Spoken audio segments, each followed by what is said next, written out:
At first we need to figure out which tooling to use to install the fasteners. The lower tooling, also called anvil, is marked with a Haeger serial number to make identification easier. The same applies to the upper tooling or punch.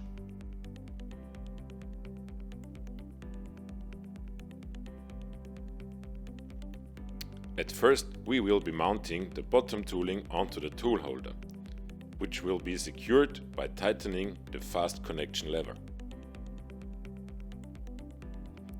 Then we are going to install the top tooling.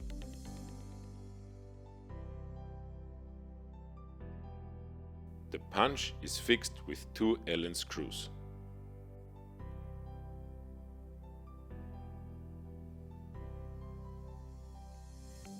Now we are set to get the software going.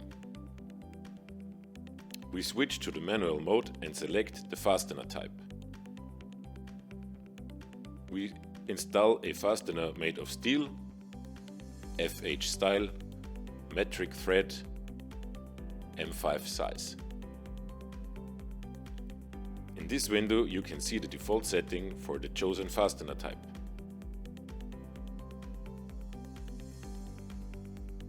Now we are going to make the machine setup stroke.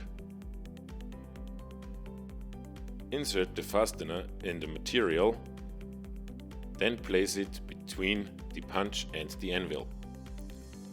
After the first push of the foot pedal, the punch will travel downwards until it reaches the surface to measure the stroke length. Now, with a second push of the foot pedal, the machine will install the fastener.